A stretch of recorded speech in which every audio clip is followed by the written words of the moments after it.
Can you tell what bird rescue related item this is? Take a good look because we'll reveal the answer a little later in this video. Have you ever wondered what happens to a bird after it has been injured, covered in oil, or simply found helpless and in need of care? Well, welcome to Wildly Seen Adventures. We're here to help you capture the spirit and culture of wildlife spaces so you can choose the perfect experience for your family. Today we're visiting the International Bird Rescue's Oiled Bird Care and Education Center, a facility dedicated to rescuing and rehabilitating wild birds and giving them a second chance at life. And this is a particularly special destination because the public doesn't normally get to walk through. Let's take a look at what I discovered at their annual open house. As you enter the open house, you'll find plenty of booths and activities to explore. There were snacks, souvenirs, and International Bird Rescue t-shirts, along with craft activities and educational games. There are also demonstrations and information about some of the challenges birds can face. Just showing the different fishing lures and debris that the birds have to deal with. Pretty much everything here was something that was actually entangled in a bird or with the bird. So this was a cormorant, and he had a hook inside of him. So they can, the staff here, they can surgically remove the hooks that get stuck within the birds like that. Or they also have less invasive ways to help them out. But the whole point of this is to just reiterate, we want to make sure that we throw away our trash.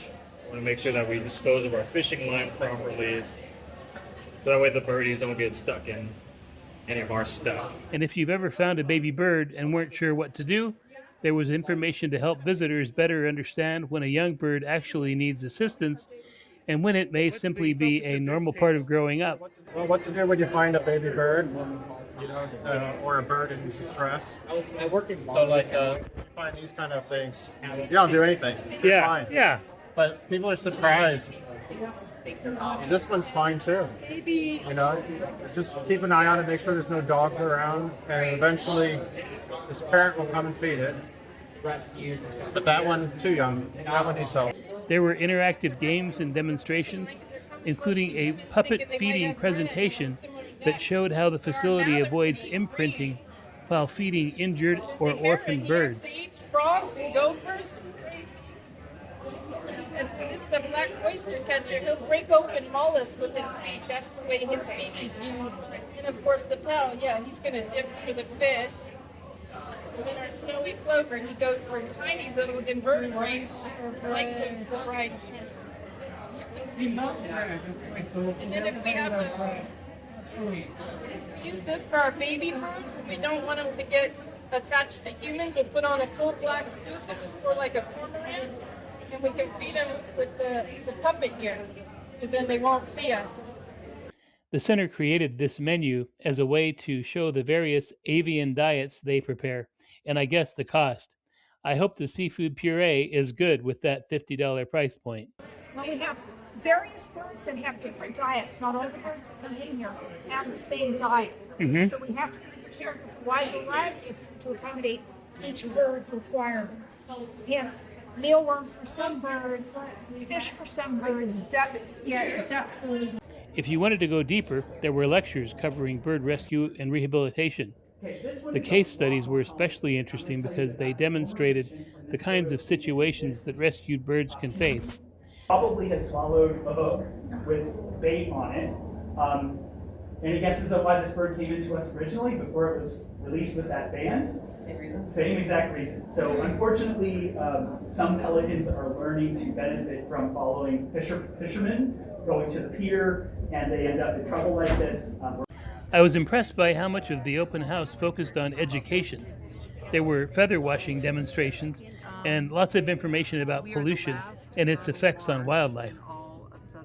The educational displays used everything from information about local marsh habitats to preserved specimens to help visitors understand the birds and the environments they depend on. One interesting demonstration showed how professionals clean a bird's feathers. This may look relatively simple, but cleaning a bird after exposure to oil or other contaminants is a careful process. Birds depend on healthy, properly functioning feathers for insulation, waterproofing, and flight. So when those feathers become contaminated, rehabilitation can involve much more than simply giving the bird a bath. The open house also brought together other organizations involved in bird conservation and education. There was information from Audubon, along with a bird feeder craft that visitors could make, the Aquarium of the Pacific, with information about frog conservation and otters. And I really liked seeing these organizations together because it showed that wildlife conservation isn't just one organization or one species at a time. Different groups can approach conservation from different directions while ultimately working toward the same goal of protecting wildlife. And then there were the facility tours.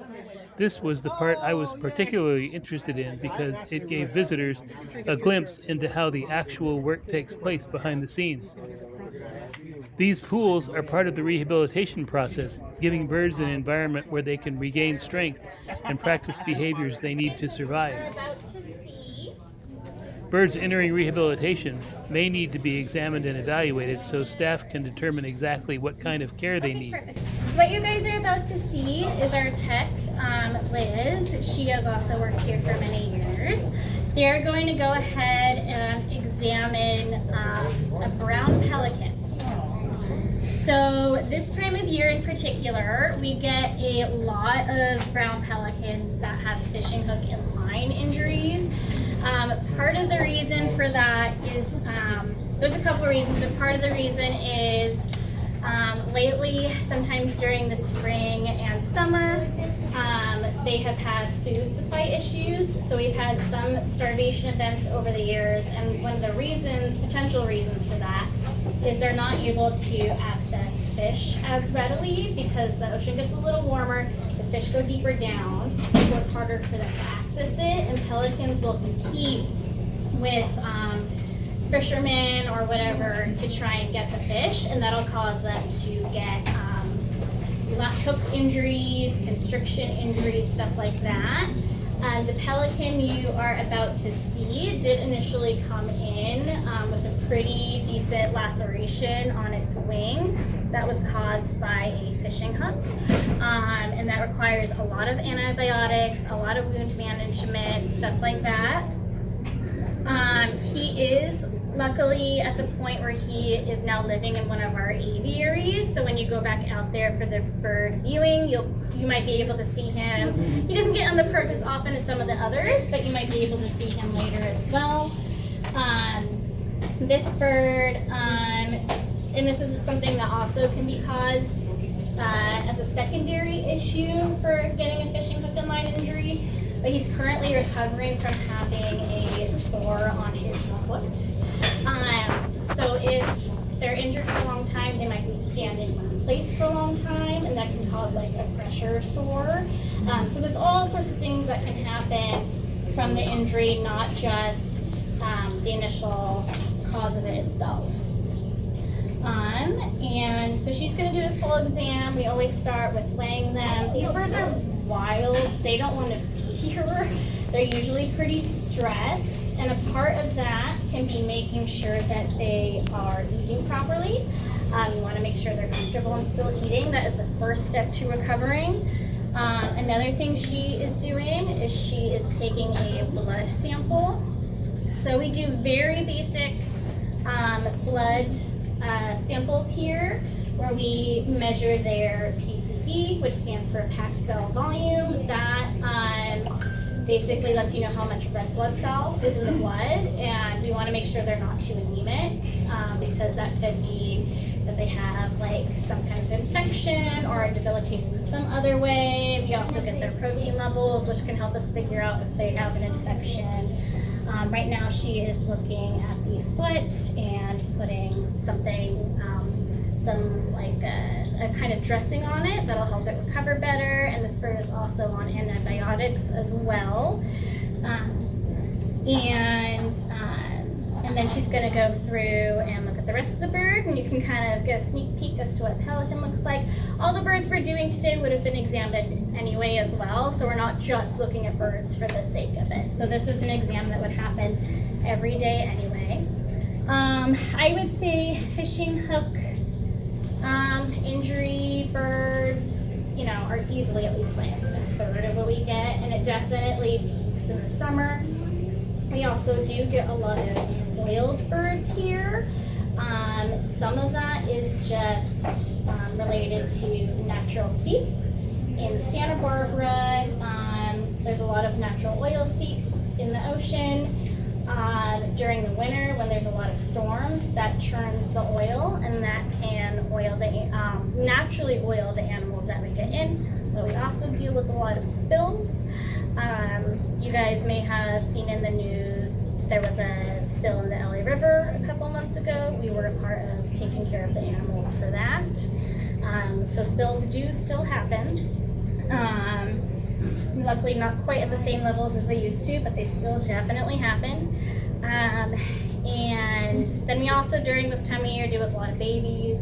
That's very typical for any rehab center. They'll fall from nests, they'll be abandoned. And at the end of the day, probably the highest number of birds we receive are mallard ducklings. Just because a mallard has 13 kids, it's not really hard for one duck to take care of 13 kids at once. So we get in a lot of mallard ducklings during this time of year as well. So she went ahead and took her blood sample, and we'll go ahead and read that later, make sure he's not too anemic or anything like that. You always want to make sure you do a full exam on the animal, because again, they don't want to be here and they could be stressed, so they could hurt themselves unknowingly to you. So it's always possible for them to get secondary injuries. So you never want to assume the issue you found is the only issue there is. You always got to double check, make sure there's no other problems, or something might look good one week and it might get worse the next. You never really know. Yeah, so she's expanding the wing. You also got to check the feathers. The feathers might as well be their own organ. It's really important for birds to have pretty much perfect plumage when they get released, because that helps them fly, helps them thermoregulate. It's really essential for a bird to have great feathers. So she's going ahead and looking at all of that, making sure there's no other injuries, checking the wings for little potential like fishing line injuries is important too. You know, the line will often wrap around their wing, and the feathers might hide a like kind of a wound or a linear constriction wound. She's making sure his extension is all good and everything like that. Making sure he has good range of motion in his shoulders. And then she'll go ahead and look at his face.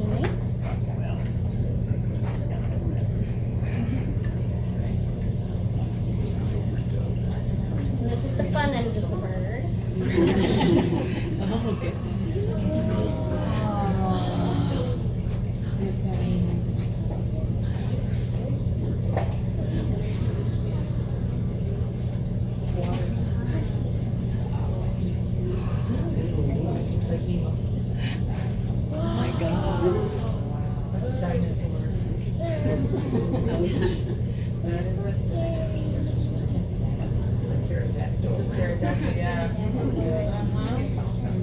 Great, and then we try to minimize our exams to like 5, max 10 minutes, because again, these birds are stressed. I mean, imagine if you were abducted, somebody started poking and prodding at you.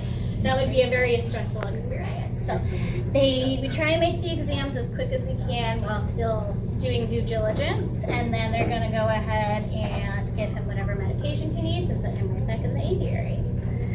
And that is the exam portion. The intake area is where the story of each rescued bird begins. Staff needs to determine what happened, assess the bird's condition, and establish an appropriate treatment plan. To this room, we internally called the dirty bird room. So if everybody is oiled, this is where they'll be, because you can have a separate section. The clean birds don't need to be in here. The very first thing we actually do, which you do not see in the commercials, is we put a little bit of something called methylsoate on the oil. That is like a soybean derivative kind of oil. Some rehab places we use canola oil if we don't get that many oil birds, but they'll heat it up a little bit, and then we start washing them. The very first step, sprayer that has Dawn in it, And what that does is it helps really get the initial horrible oil off. It's still gentle enough without hurting them, but it also makes the process much faster. So that we start with that, and then we come over here and start washing them in the buckets. We do less and less concentrated Dawn each time, because even leaving the soap on the bird can be a contaminant to it. So you want to like get the oil off with the soap, and then a little less soap, and then just water after that, and that helps them get all cleaned up. And then we go to the rinse station. Perfect. So the very final thing that happens is we start drying them in what we call drying pens. And once the air gets going, that kind of like wind motion of it encourages them to preen. So that way they'll like completely replace all of their feathers, and that'll help them get waterproof for when we actually start working with them. So that's the final important part of the washing process. We work with baby birds. We like to use little puppets. This is a new puppet that a little art school made for us. And because we never want to habituate any of the babies that we get. Habituate meaning they get too accustomed to people rather than being used to the other wild animals. The aviaries gave us another look at the rehabilitation process. Pelicans were the birds that seemed most prevalent during this visit. Educational charts throughout the facility help visitors identify different species and learn more about the birds being cared for. Even walking through the halls, there were postings and educational information about the work being done here. This is one of those places where you can easily spend more time than you expected if you stop and read everything. Remember today's wild guess? That mystery apparatus is a bird drying station. If you guessed a bird drying station, congratulations. Let's see how the International Bird Rescue does on the Wildly Seen Adventures scorecard. We rate 3 categories: care, purpose, and experience, then wrap it all up with an overall impression.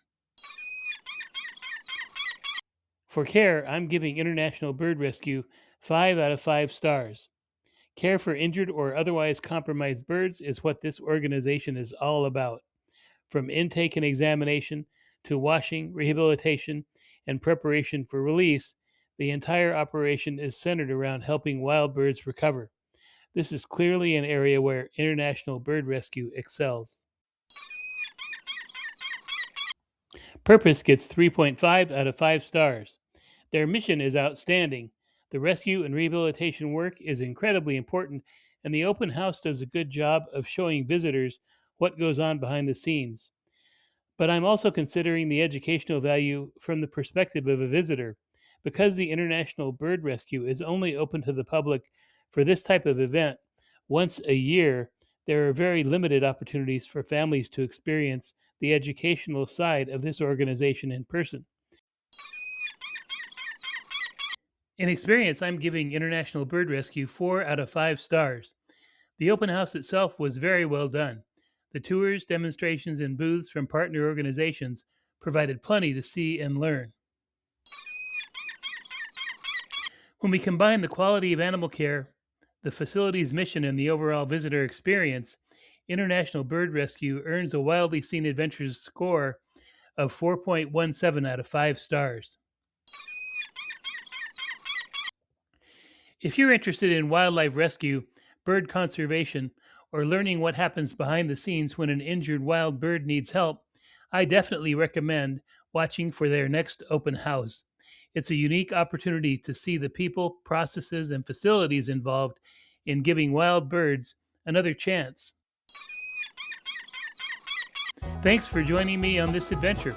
If you want to see more wildlife experiences like this, make sure you subscribe to Wildly Seen Adventures.